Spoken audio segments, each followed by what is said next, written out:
know what you think about the video here. Like and rate. Thank you for your time. So this video here is some type of preliminary hearing at KeefeD. All right, let's see here. Kenneth Davis.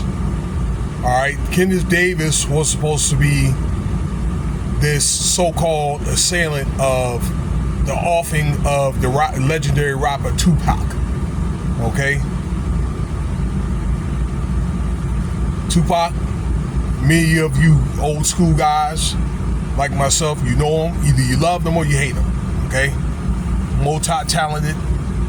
He probably, would have been definitely the last man standing if he was still alive, but still is in the eyes of many rap aficionados of that era.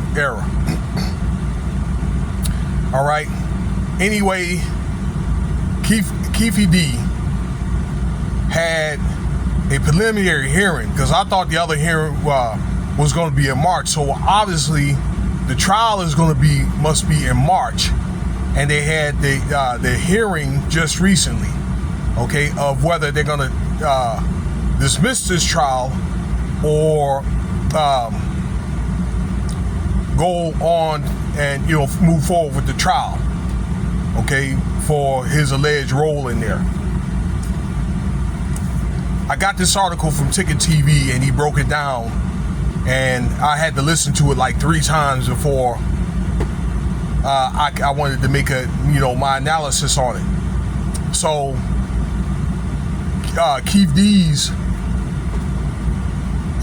his legal team tried to explain to the courts.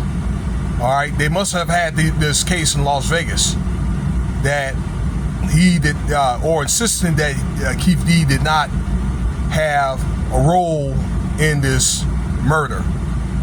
Okay.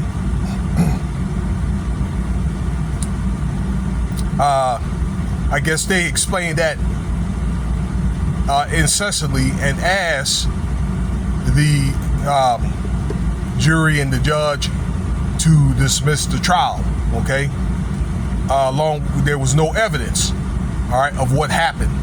All right, there's just yet to remain any type of evidence, okay, of what happened that night. Okay, Tupac was off in 1996 after a Mike Tyson fight, right over here in Las Vegas, where I reside. All right. So the only people that really know what happened is probably Pac, all right, which is either dead or you don't know where his whereabouts is. Suge Knight, because he was in that car. Obviously KeefeD, and there was supposed to be KeefeD's friend or brother in that car. All right, so there was 4 people in that car on the night of that offing. So nobody really knows, okay? Until then, these are all like allegements. Now, I just did a video the other day about P. Diddy's possible involvement in this offing and all that. All right, because, well, along with his other legal case like essays and, the baby oil stuff, okay, and other RICO type charges that the feds are trying to tie this man to the murder of, the offing of Pac. Something about was it orchestrated through money or not? All right. I don't know where I'm trying to get at what I'm trying to get at by saying that, but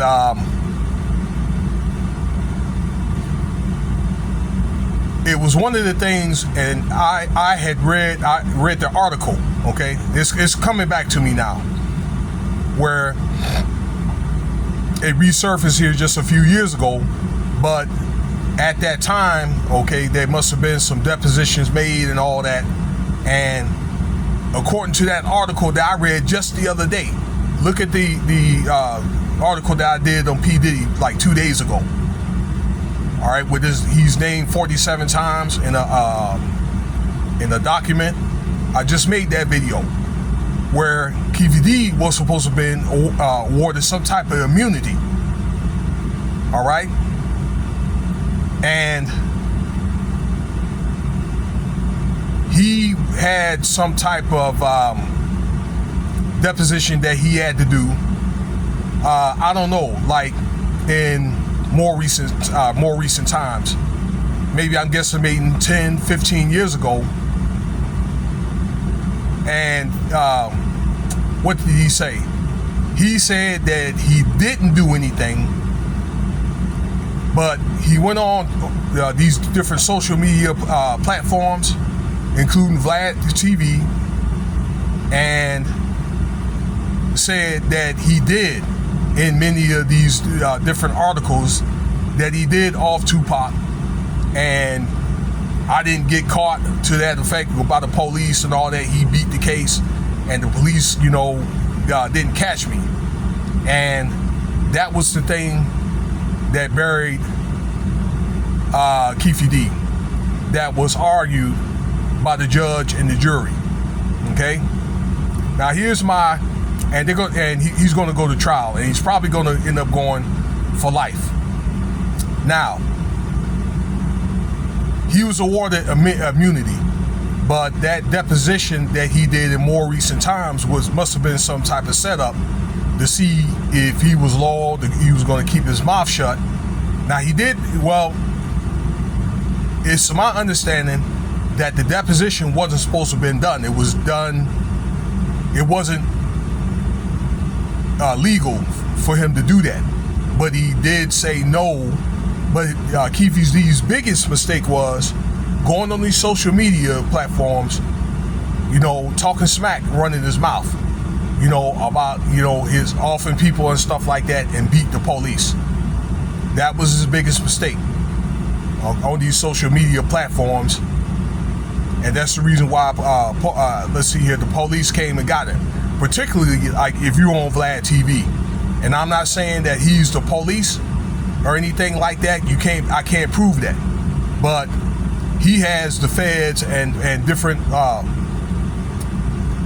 law enforcement entities watching these channels. In fact, they watching many of these doggone channels, okay, with rappers and I don't know, other people that were convicted, okay, doing these channels, as well as the guests on here, because I know that many of them was able to probably get pardoned, they get some, they get released before they were supposed to, and the law enforcement really didn't want to do that. All right, they didn't really want to, so they're hoping that these guys could say the wrong thing on these channels or whatever, so they can come get them.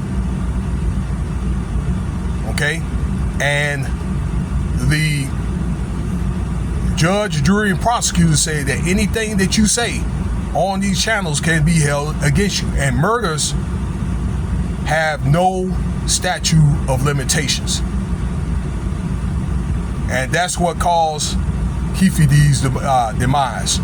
All right, so if KeefeD would have kept his mouth shut, all right, not saying that maybe discussing a few things that happened or whatever, maybe that night, and with other experiences, and talking about offing people and all that, and running his mouth or whatever about the police, that deposition, which wasn't supposed to have been done, he could have won a lawsuit. And, he probably still could, but he's going to jail. All right? It's yet to remain if they're going to try to get this man to try to flip on Diddy or not. Okay? That's going to be up to the judge, jury, and prosecutor if they're going to offer him that opportunity, as KeefeD that is, and if KeefeD is going to take it. All right? So this is like a lesson learned or whatever, all right, for doing things like talking too much, particularly like on social media. Because if you make a threat, it's one thing you're going to have beef or whatever with somebody, and people are still going to talk smack or whatever and call somebody's name out or whatever and make a direct threat. You could end up having somebody knocking on your door or whatever at 8 o'clock in the morning. okay, you're gonna have a problem in your hand. Through this, you're able to see that. Now I'm done talking. Stay tuned for the next video here. I'm gonna get off break. Yeah, they watching me right now. You know, they got cameras all over here at the airport. But hey, you guys know what to do. Cash App $Winston Spivey if you want to donate. And stay tuned for the next video. Peace.